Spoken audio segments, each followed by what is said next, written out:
past was named Simpleton in the book. And let me tell you something, don't get into it with the guy who's president and call him Simpleton, okay? Because the Pope says this book has to be seized and censored, and he censored Galileo and put him on the house arrest. But of course you know the story. Galileo's idea of the sun having spots caught on, and today we can look at the sun and we see there are storms. But the Pope's position was the sun was a heavenly body. And Galileo was not the only one exposed to that sort of talk, because I was working at NASA in the late 60s when my Christian friends in the Adventist church could quote to me passages that said man would never set his sinful foot on the moon. Now, I wasn't a proponent of man going to the moon, but I believe that he was able to build a tower that God said in Genesis chapter 11, I see what he's doing. If I don't go stop him, nothing will be impossible. And they went, and God went down and confounded the language. So my comment here is in Galileo's case, we find that he was fighting against people who believed a certain way, and facts should not interfere with the way that belief was held. So in the case of the NASA versus my friends in the church, they believe that we would not be able to set our foot on the moon, and I'm not a proponent of it, it's just that they're working on it at the time. So I believe that God has allowed already how far man can go and what he can do, and I'm not going to interfere with it or try to establish limits that he has not already set. So anyway, that's enough about that, and there's a sunspot right there back September 23rd, and that's a new cycle of the sun. Now later I'm going to talk about, maybe I'll talk about it now, then I'm going to stop and take questions because I see I got like 10 minutes left. Here we have the sunspot activity. And maybe I'll get to one important thing. The sunspot activity is about a 7-year cycle. You see these 18, 60, 80, these are 20 years. And we have big cycles, about 1 and 2 and 3 and 4. So in about, from here you find out about 21 years, you have a 7-year cycle, about 3 cycles every 21 years. So it's about a 7-year cycle. And what we find is that the sun actually goes through these cyclic perturbations. And what? Here's another one example. This is this is measured data, by the way. Measured data, the irradiance of the sun, and it tries to show some daily versus the red is annual. So the daily, you didn't know the sun was that erratic.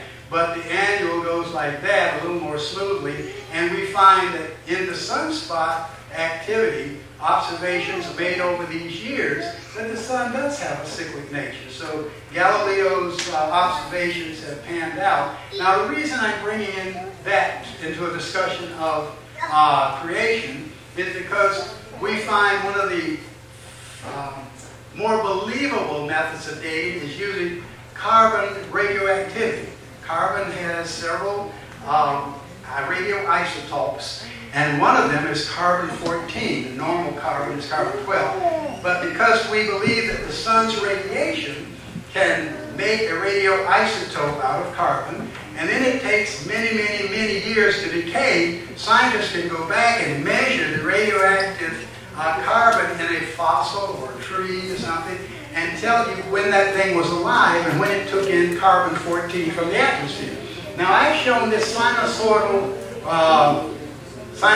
solar activity curve because I'm trying to show you that when scientists try to correlate past carbon-14 data with tree ring data, okay, you know when they cut down a tree, they see the tree rings, they find that they can correlate this data back to about 6,000 to 7,000 years, and there's no more data. I go, now how come you can't find, I don't ask this out loud, but I say to myself, by the way, this was published in the magazine for chemists, the ACS, the American Chemical Society, has a magazine called Chemical and Engineering News, and they published this article and I read it, and it wasn't a religious journal, it's a journal about what we've done. So it says that we can find correlations between the radioactive dating process And the biological dating process using tree rings and other, we have data that goes back to a little over 6,000 years, and we don't have any more data. So when you find a fossil or an artifact that says it's 12.5 billion years old, and you ask, well, how do they know that? That's the reason they do is because they use this radioactive carbon data correlations. But I'm showing you that the radioactive correlation data has ups and downs and dipsy-doos. So unless you have this data, which they don't have beyond 6,500 years, how will you correct your radioactive carbon? Now that's enough for you to go and read about. But you don't hear that in the popular media. See, when you read an article about radioactive dating, they don't have that. So let me stop right here and take questions for 5 minutes, and then I will, yes, thank you. Yeah, I've heard that Betelgeuse is going to wane away on Earth. If that is the case, will not affect the Earth where we are, the Orion? Yes. Also, what are the factors or the elements that could cause that? All right, I like that question. Well, I'll answer the last part first. What causes it? Well, my suggestion is creation caused it, because when you create something and put a process in motion, that process continues. And if God had not wanted Betelgeuse to do these things, I'm sure he wouldn't have engineered and designed it. But all stars basically burn themselves out. The sun, by the way, our sun is losing 4 tons of mass per second, and therefore it'll be gone. Physicists and astronomers estimate that our sun, the one who wished Pastor well, he explained to me why he had to leave. It was very important. Thank you, Pastor, for bearing with us this far. Our sun, by the way, I read an article that a group of physicists and astronomers met at the University of Michigan, and they had estimates of anywhere from 10 to the 10, that's one with 10 zeros behind it, that'd be 10 billion, and 10 to the 100 years. So they're real certain about when it'll happen.